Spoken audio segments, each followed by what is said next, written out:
Muy buenos días, hermanos. Bienvenidos todos, también los que nos escuchan por internet. Vamos a buscar en nuestra Biblia Lucas capítulo 2. Esta es la iglesia Pacto de Gracia, una iglesia presbiteriana y reformada en San José, Costa Rica. Pedimos que Dios reciba la honra en esta mañana mientras estudiamos su palabra. Continuamos una miniserie para Navidad sobre los heraldos del Salvador. Y vamos a leer en Lucas empezando en versículo 1. Lucas capítulo 2, versículo 1, dice así la palabra de Dios.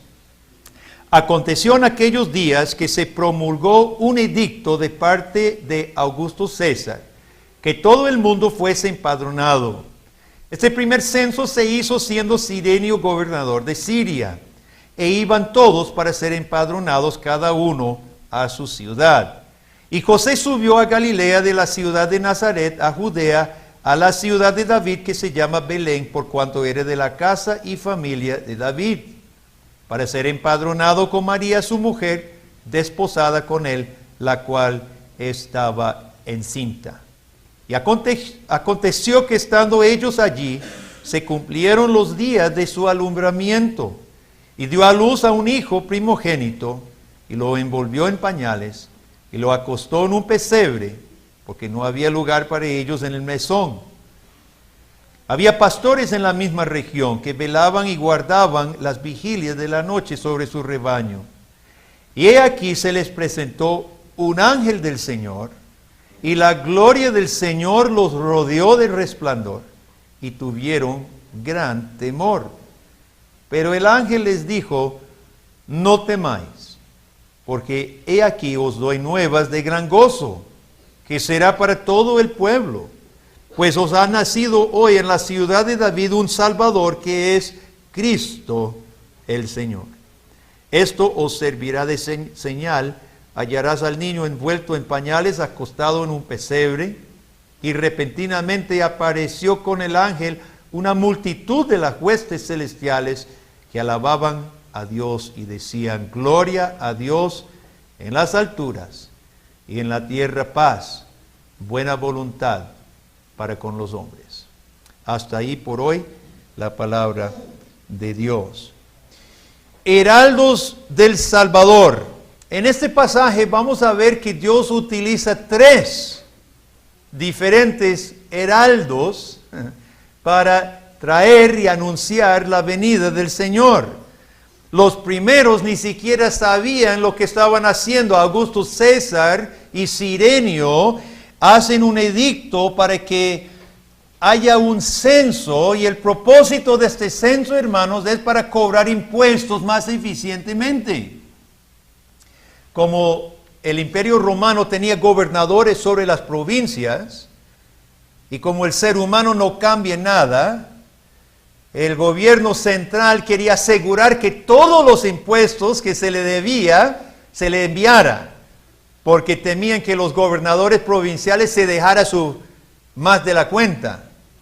Entonces manda a hacer un censo el imperio para poder cobrar más impuestos. Nada más como un paréntesis, ha habido quienes, con base en documentos arqueológicos, quienes dudan de que Cirenio fuera gobernador sobre Siria de ese momento, porque dice que él era antes. Jesús nace alrededor de 4 antes de Cristo, y algunos dicen que Cirenio había sido gobernador más antiguo, pero otros documentos que han aparecido de nuevo justifican el relato bíblico, que se traslapaban los gobiernos de los gobernadores, y Cirenio en efecto estaba todavía en Siria como gobernador. Israel subyugado más impuestos, menos libertad para adorar a su Dios. Casi estamos volviendo a la condición de Egipto, hermanos. Dineros para Roma, dinero para otro, esfuerzo para otro. Oprimido bajo el zapato del opresor, menos libre de practicar la religión pura. Pero este mismo emperador y este mismo gobernador Dios usa para cumplir sus propósitos y atrae a José y María desde Nazaret a Belén, porque Dios mismo había anunciado que el Mesías nacería en Belén. Y sin saberlo, Augusto César, y sin saberlo, Cirenio, sirven los propósitos de Dios, hermanos.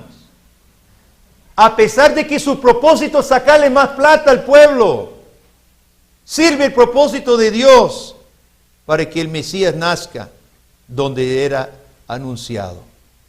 Dios usa a los poderosos inclusive, a pesar de sus planes. Dios usa hasta los poderosos y los reyes para sus planes. ¿Y cuáles, si pensamos nada más en esto, hermanos? ¿Qué parece hoy impedir el avance de la iglesia a nivel de naciones? Muchas cosas. Hay reyes y gobernadores y naciones que parecerían impedir y poder impedir el plan de Dios, pero no será posible, porque al final Dios aún usará a ellos para su propio plan. Así que no temamos, hermano. Nosotros no tenemos por qué temer. Cuando las cosas parecen más graves, más negras, Dios está haciendo su voluntad. Aquí lo vemos. El pueblo iba para más impuestos, para más opresión, para más problemas. Y estaba en ese mismo acto, estaba naciendo el Salvador. Gloria a Dios. En segundo lugar, los pastores. El próximo domingo, Dios primero, vamos a ver cómo los pastores se convierten en los primeros humanos para ser heraldos del nacimiento de Cristo. Pero hablemos brevemente sobre los pastores, porque ellos reciben el anuncio de los ángeles. Y quiero hablar finalmente acerca del ángel y los ángeles como heraldos, pero brevemente sobre los pastores.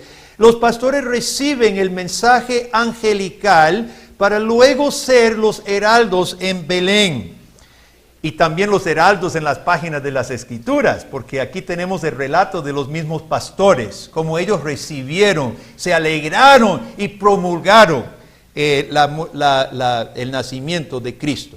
Ahora, yo no sé si usted ha escuchado la versión de la teología de la liberación de los pastores. Probablemente usted ha escuchado que esta es una maravilla que el ángel se aparezca a los pastores, porque los pastores de ovejas en Israel eran la escoria de la sociedad. Eran los malos, los ladrones, los que eran desechados de la sociedad por su estilo de vida, que andaban nómadas todavía. No sé si ha escuchado esa interpretación, pero es una interpretación común. Es cierto, algunos rabinos se expresan despectivamente en cuanto a los pastores, como ellos no podían cumplir con los ritos y las ceremonias judías. Algunos rabinos decían que debían ser excluidos de las sinagogas hasta que se compongan. Hay ciertos escritos que dan pie a esta idea de pastores viles. Sin embargo, lo más probable de estos pastores, hermano, es que cuidaban los rebaños, porque Belén está cerca de Jerusalén, los rebaños para ser sacrificados en el templo. Esos pastores eran posiblemente levitas. Ahora, si nosotros vemos el patrón de todas las personas a quienes vienen los ángeles, ¿cómo son? Zacarías, ¿cómo era Zacarías y Elizabeth? Justos y temerosos de Dios. María, piadosa, sumisa, acepta el mensaje del ángel. Cuando nace José, el mismo José, no quiere difamar a María porque él es justo. Cuando nace Jesús, ¿qué dice la Biblia de Simeón y Ana? Estaban esperando al Mesías. Sería fuera del patrón si de pronto los ángeles se aparezcan a ladrones, a impíos. Personalmente, de acuerdo a todo el patrón de Lucas y de Mateo, hermanos, pienso que estos pastores cuidaban las ovejas sacrificiales toda su vida, ovejas, corderos para el matadero de los sacrificios sin fin, y el ángel los escoge a ellos para anunciar el final cordero de Dios.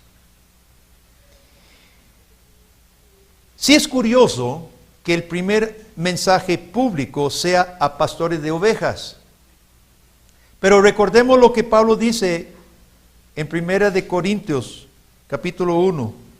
Los judíos piden señales, los griegos buscan sabiduría. Dice Pablo, nosotros simplemente predicamos a Cristo crucificado. Para judíos, tropezadero. Para los gentiles, locura. Mas para los llamados, judíos como griegos, Cristo, poder de Dios y sabiduría de Dios. Porque lo insensato de Dios es más sabio que los hombres, y lo débil de Dios es más fuerte que los hombres. Mirad, hermanos, vuestra vocación. No sois muchos sabios según la carne, ni muchos poderosos, ni muchos nobles, sino lo necio del mundo escogió Dios para avergonzar a los sabios. Hermanos, Dios escoge pastores porque Él está trayendo un reino diferente. Porque Jesús es un rey diferente. Porque los valores de este reino que está comenzando en la tierra son valores diferentes. Cuando nosotros vemos todo el escenario, Jesús, no hay campo en el mesón y le dan campo en el establo, lo colocan en un pesebre. Parece que María está sola, no tiene familia para ayudar en el parto. Dice, ella envolvió al niño en pañales. O sea, es humilde. Toda la situación es sumamente simple, es sumamente humilde. Pero hermanos, y después el ángel aparece a pastores en medianoche, ¿verdad? Todo es rodeado de una humildad, una sencillez. Pero sabe, hermanos, la humildad de todo el escenario convenía el nacimiento de Jesús por dos razones. En primer lugar, si usted tomara todo el lujo del mundo, si usted colocara a Jesús en un palacio hecho de oro, ¿cómo se compararía todavía con la gloria que dejó en el cielo? Nada que ver.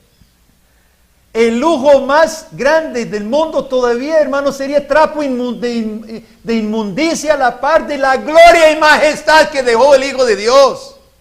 ¿Qué se iba a comparar aquí? Lujos, hermanos. Mejor humilde, mejor sencillez. Porque Jesús no venía aquí a tener lujos, no estimando ser igual a Dios en el cielo, donde los ángeles le adoraban y tenían majestad y gloria como Dios mismo. Se despojó a sí mismo, no venía aquí a nacer en palacios, vino aquí a servir. ¿Qué lujo iba a recibir a Cristo? Y muchas veces se enfatiza mucho pesebre, vacas, bueyes. Sí, eso convenía el nacimiento de Dios, porque abandonó su gloria. Él no estaba buscando gloria, no estaba buscando riqueza y majestad, oro y lujos, hermano.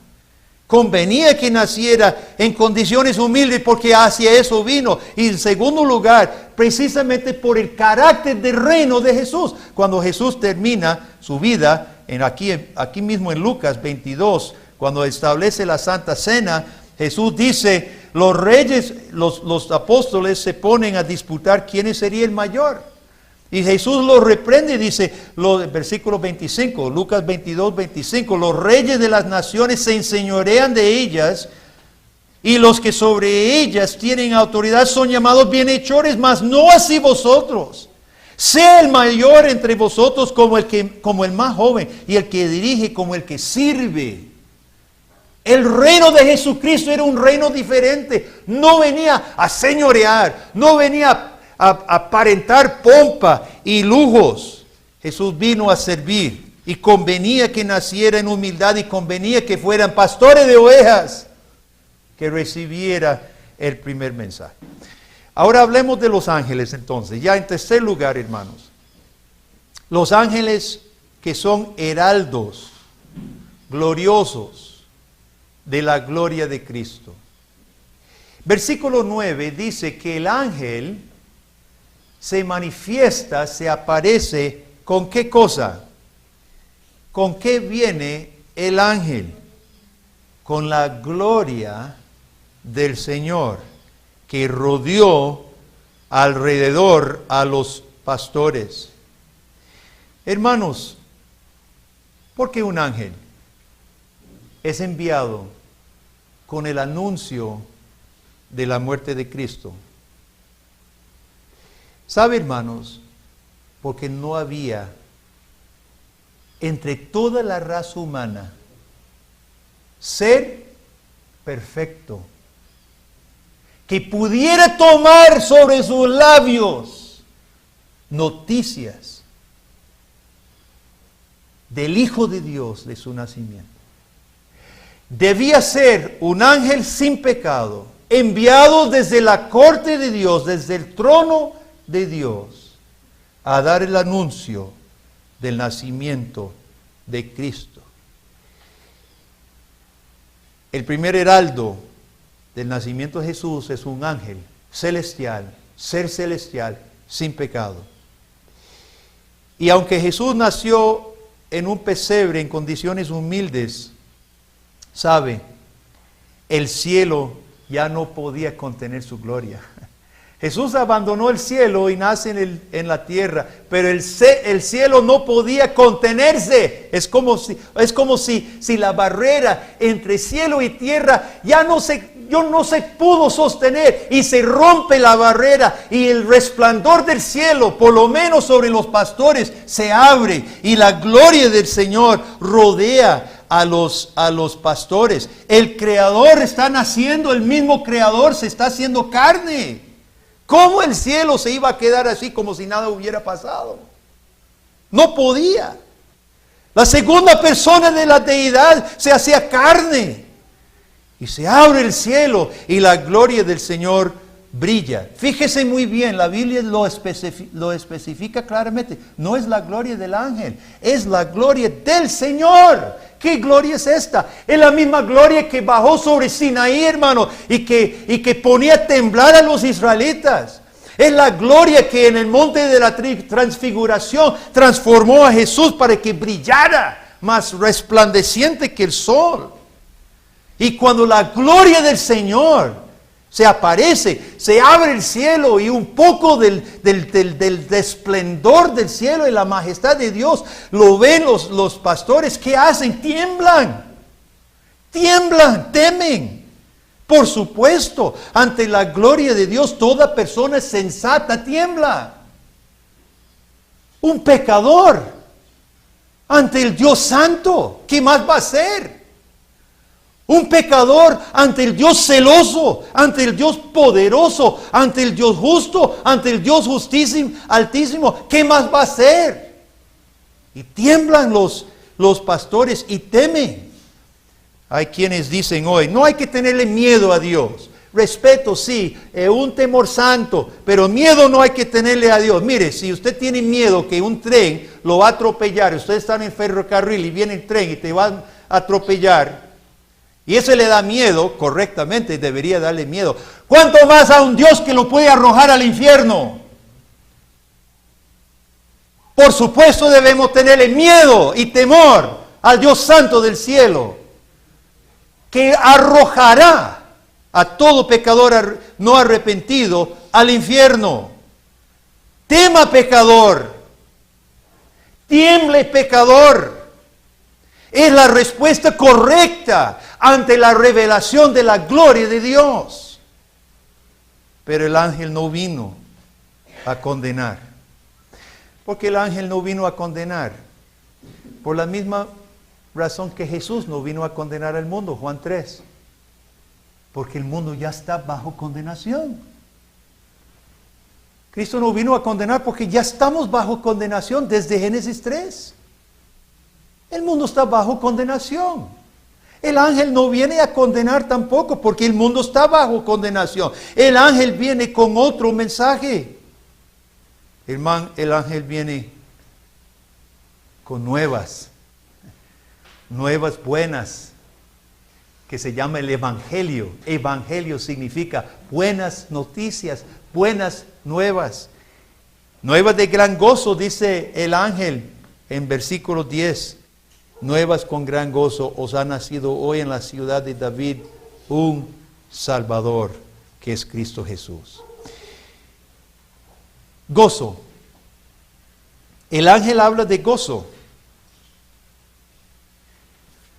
pero relaciona gozo únicamente con el Salvador, el ungido de Dios. El ángel trae un mensaje de paz, y ese mensaje de paz será motivo de gozo. Como un paréntesis, tal vez usted ha escuchado, dígame si usted ha escuchado esta traducción: gloria a Dios en las alturas y paz en la tierra a los hombres de buena voluntad. ¿Verdad que sí? Ahora, compare eso, lo que acabo de decir, con la Reina Valera 60, que es mejor traducción. Paz en la tierra, buena voluntad para con los hombres. ¿Escuchó la diferencia? Paz en la tierra a los hombres de buena voluntad, o buena voluntad para con los hombres. ¿Sabe de dónde viene la otra traducción de San Jerónimo, que tradujo la Biblia al latín, la Vulgata? No sabemos si San Jerónimo tenía manuscritos corruptos. Sí se han hallado manuscritos antiguos que tiene la traducción o un variante, es una sola palabra, lo que cambia es el sentido, la terminación de la palabra en griego, y eso afecta toda la frase. Pero es una traducción equivocada, son manuscritos equivocados. El sentido no es, y ahorita vamos a hablar de las implicaciones de cambiar paz en la tierra, paz a los hombres de buena voluntad, o paz, buena voluntad para con los hombres. Porque es Dios que se viste de buena voluntad para con los hombres, no al revés. No los hombres que se visten de buena voluntad para recibir la paz. La paz es otorgada a los hombres porque Dios se viste de buena voluntad, de favor, de misericordia con los hombres, hermanos. Y solo así puede haber gozo. Gozo es un tema muy importante para los seres humanos, especialmente en el tiempo de Navidad. Todos están hablando de fiestas de fin de año. Hasta Clear hizo su fiesta de fin de año el viernes. Comimos bastante carne, asamos pollo y carne y salchichón, llevaron chimichurri riquísimo, había frijoles molidos y otras cosas ricas. Nosotros solemos decir en este tiempo, ¡qué alegría! ¡Qué bien la pasamos! Aquí en Costa Rica decimos, ¡qué vacilón! ¡Qué pura vida fue! Nosotros buscamos gozo, ¿cierto? Casi nadie busca tristeza. Casi nadie busca tristeza. Buscamos gozo. ¿Sabe por qué, hermano? Porque Dios nos hizo, nos creó para gozarnos en Él. Pero desde el Edén, cuando el hombre cambió el verdadero gozo por una mentira, ahora andamos errantes. Nosotros andamos errantes buscando lo que perdimos. Y desde ese día fatal en el paraíso, buscamos, pero no hallamos porque buscamos mal. Yo quiero hablar brevemente sobre el gozo perdido y el gozo traído, porque de eso habla el ángel. El gozo perdido y el gozo traído. ¿Cuándo se perdió el gozo? Eva y luego Adán pensaron que podían hallar gozo colocando su propio deseo, su propia voluntad por encima de la de Dios. Escucharon la mentira del diablo: sus ojos serán abiertos y seréis como dioses.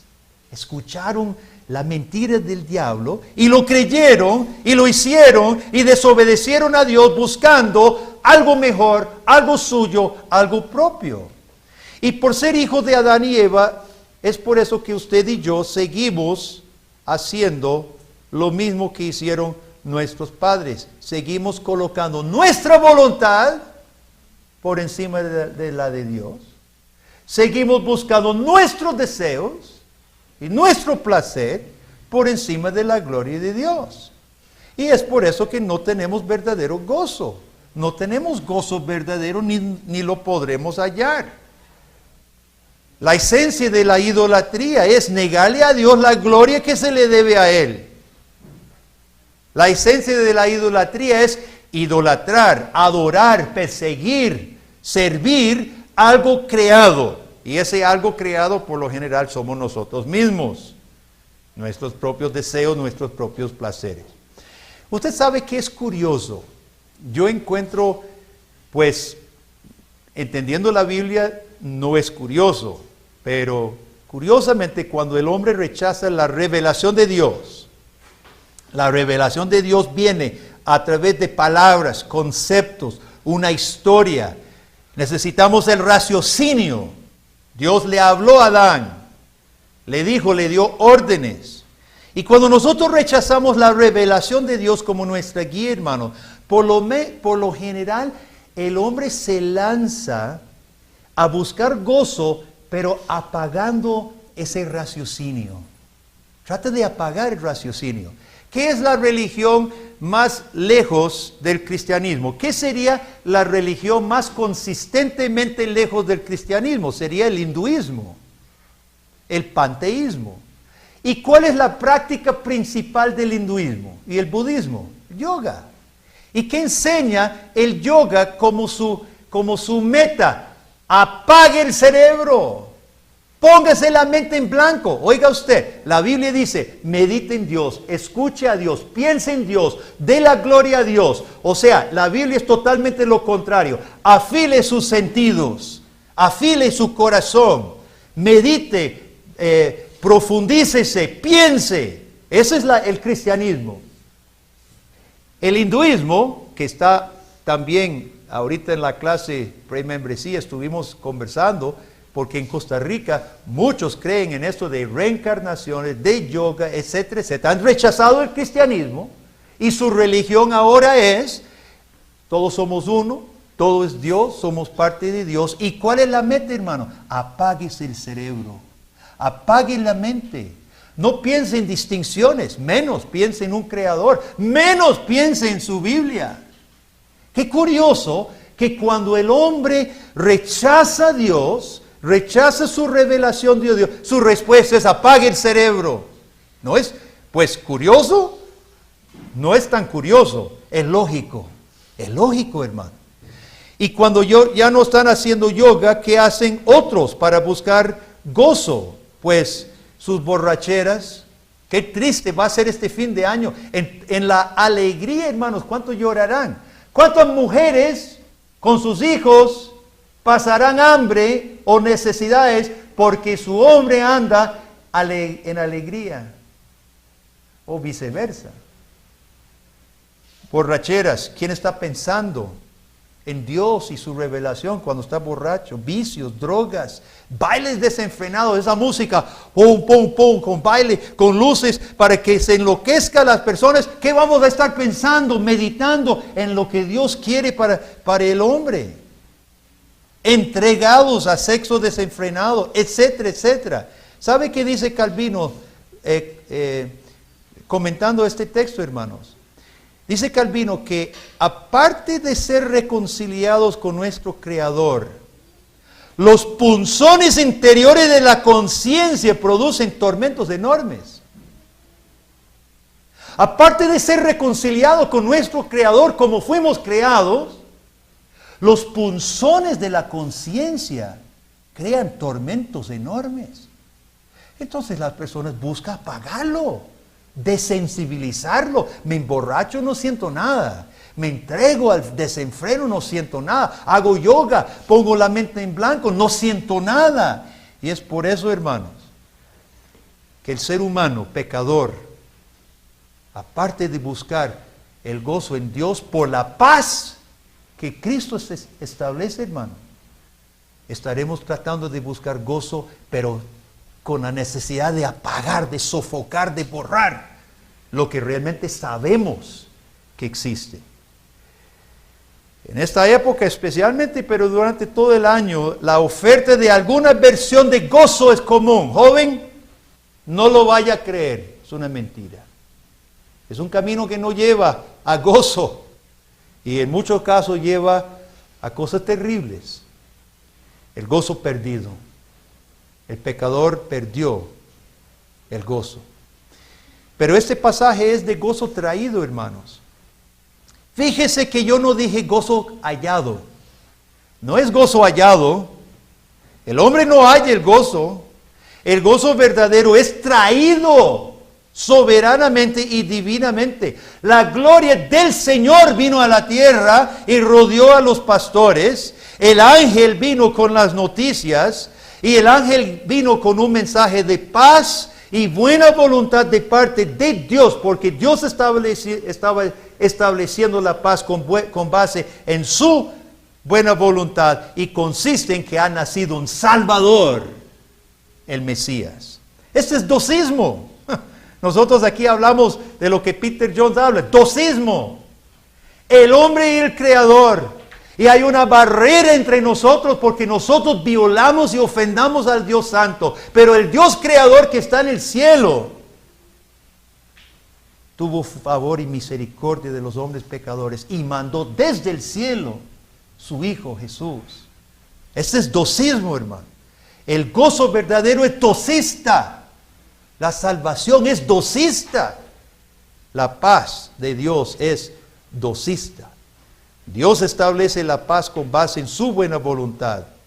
Al que no conoció pecado, ¿qué dice 2 de Corintios 5, 21? Al que no conoció pecado, Dios lo hizo pecado para que nosotros fuésemos hechos justicia de Dios en él.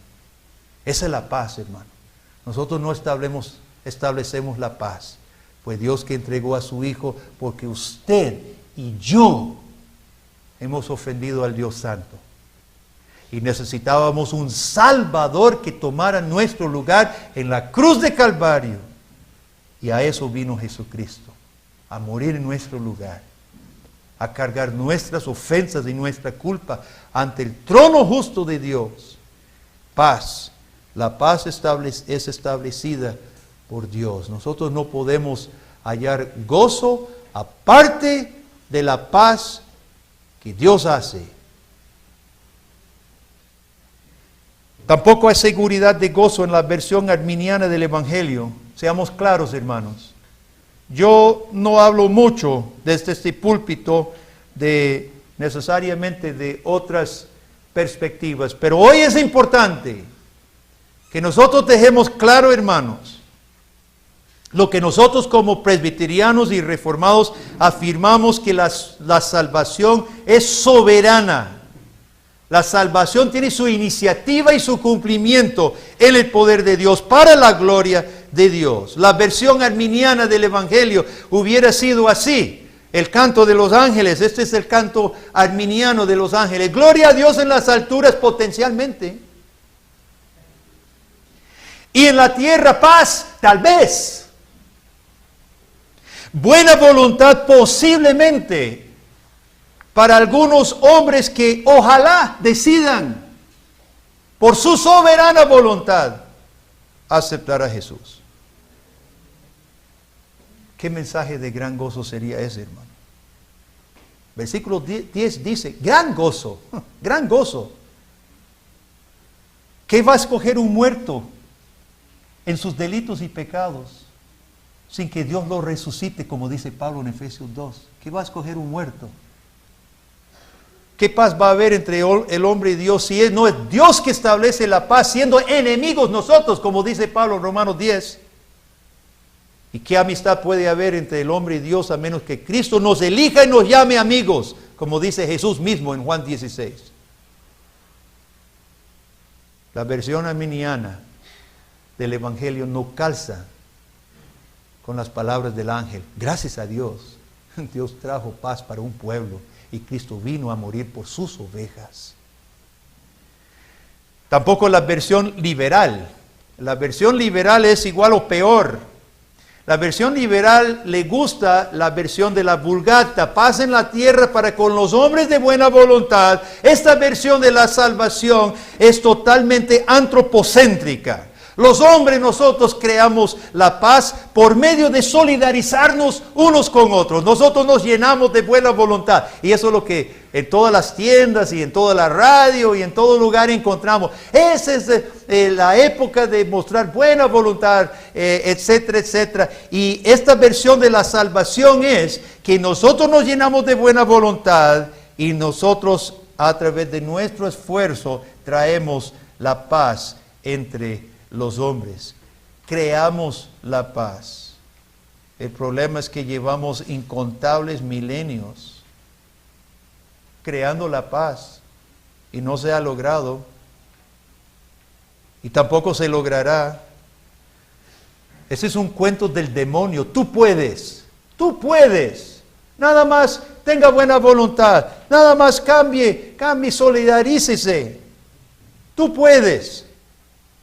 Gran mentira del diablo que se muestra por los hechos de la historia. Este mensaje liberal, este mensaje antropocéntrico, no da gloria a Dios en las alturas, da gloria al hombre que está haciendo su propia paz. No calza tampoco con el testimonio que acabamos de leer. El canto de los ángeles dice, gloria a Dios en las alturas, porque Él está estableciendo la paz mediante su buena voluntad para con los hombres pecadores.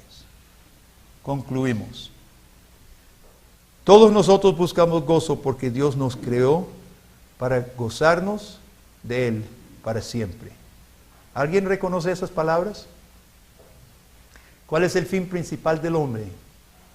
Glorificar a Dios y gozar de Él para siempre. La primera pregunta del Catecismo Menor de Westminster.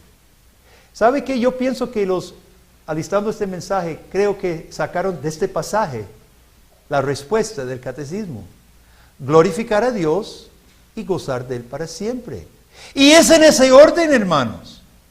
Glorificar a Dios y luego gozar de Él para siempre. Nosotros carecemos de gozo porque no queremos darle gloria a Dios.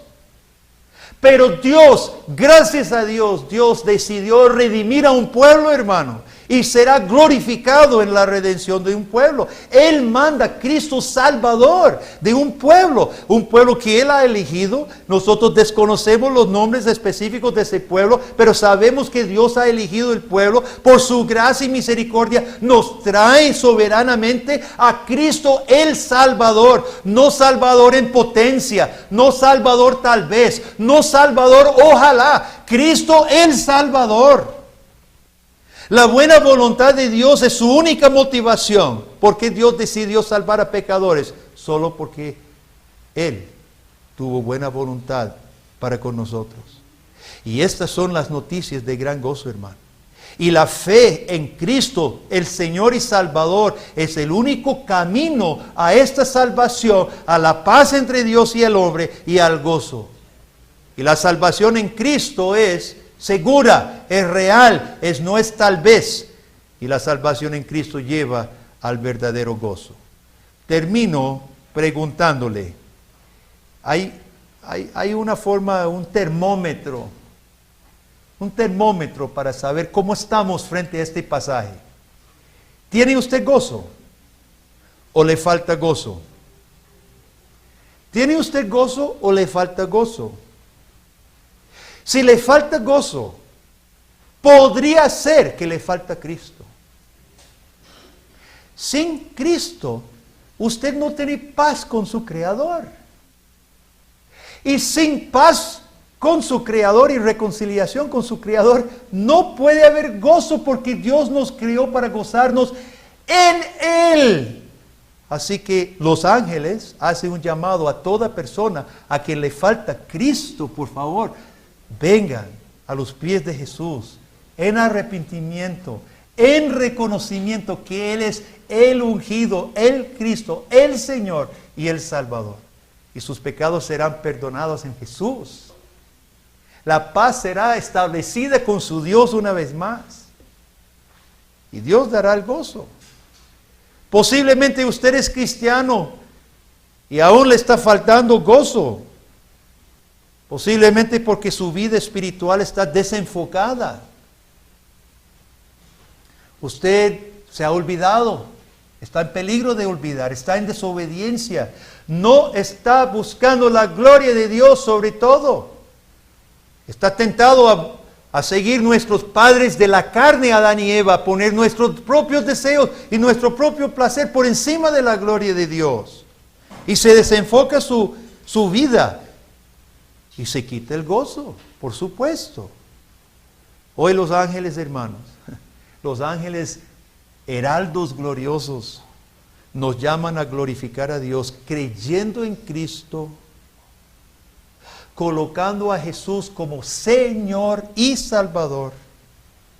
Y sabe, Dios dará su gozo sin necesidad de buscarlo. Dios no nos manda buscar gozo, nos manda buscar la paz, nos manda buscar la reconciliación. Dice la Biblia que el gozo Dios lo dará, Dios lo dará. Así que hermanos, escuchemos la voz de los ángeles, el anuncio del Salvador, el anuncio de Jesucristo, Señor y Salvador. Busquémoslo de corazón, humillémoslo delante de Él con corazón, reafirmemos nuestra fe y compromiso a Cristo el Señor. Y le prometo, porque Dios lo promete, le prometo noticias nuevas de gran gozo que será para todo el pueblo. Amén. Oremos. Padre, gracias por este pasaje tan lindo, el anuncio tan hermoso de este ángel y luego de todos los ángeles que cantaron gloria a Dios en las alturas y en la tierra paz, buena voluntad para con los hombres. Noticias de gran gozo para todo el pueblo. Gracias, Jesús, por venir a encarnarse en la tierra. Y gracias, Dios, por su plan maravilloso de salvación y que nos has incorporado en ese plan por tu gracia y tu misericordia. Oh Padre, solo pedimos que podamos glorificarte a ti, podamos glorificar a Cristo. Y esperamos que tú nos regales aquel gozo para el cual nos creaste al principio. Tú no nos quieres negar el gozo, tú das liberalmente tu gozo, Señor. Ayúdanos, oh Dios, a buscar tu gloria, tal como el ángel ese día cantó. En el nombre de Jesús lo pedimos. Amén.